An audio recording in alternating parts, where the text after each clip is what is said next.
Okay, so this is our Pax Tonnes, or Tons, I don't know how you pronounce it, wardrobe that we got fitted for our wedding present, and I think it's 2.5 metres across, or it's 3 metres, I'm not quite sure, and we got it from Ikea, so really happy with it, works really well. It's a storage solution.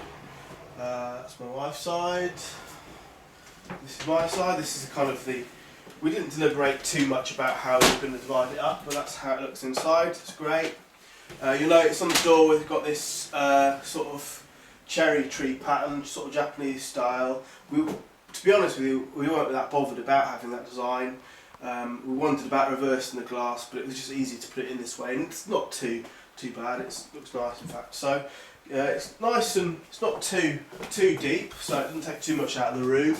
The one problem that we had when we built it was the fact that our floorboards, this being an old house, about 100 years old, the floorboards do slope inwards into the room, so we couldn't rely upon having a level floor. And in new builds it might be a lot easier putting this up, but in our house it was tricky.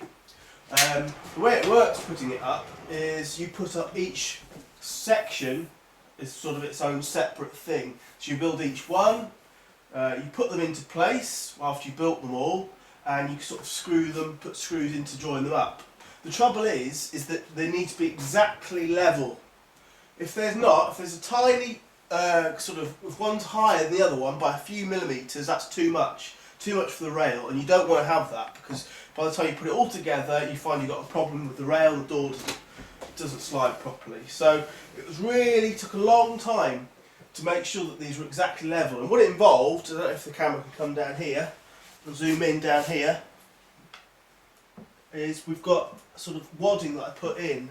I had to very carefully adjust each one by putting extra wadding underneath until it was exactly the right height, and it was quite tricky. I mean, and I was really, it took a couple of efforts of me having to start all over again, and plus you've got to, I don't know if you can see here, but there is, I'm not sure, it might be on the top bit up here, but there's also kind of screw holes where you fix it to the wall as well. So to be honest with you, most of the strength in the wardrobe comes from those fixings into the wall.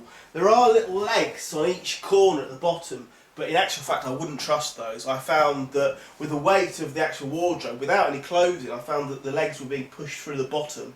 So I would avoid those legs. I would avoid those completely, and instead I would just put wadding underneath each side here, which is a lot more stable, and screw it in there as well. So as I say, construct each one, then put the first one against the wall in the corner or wherever it is, get that so it's nice and level, then put the next one in and sort of put wadding underneath the second one so it's the same height as the first one.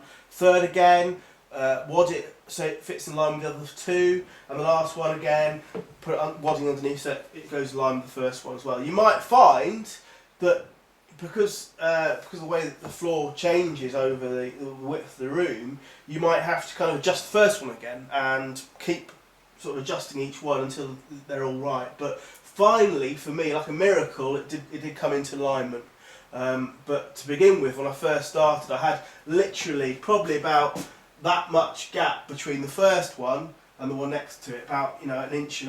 So it's terrible to begin with, and no way would that have worked. But finally I managed to get it just right, and it's going okay. I don't like this wadding underneath. I'm going to replace that with proper sort of wooden wedges you can get off eBay, but really happy with it finally. So I think that's probably all I've got to say about it. It did take a little bit of doing it, and we've got a very nice, tall ceiling which is tall enough to sort of rock it back into place. If you had a lower down ceiling, I think you'd have a little bit more effort, but you could probably still manage it.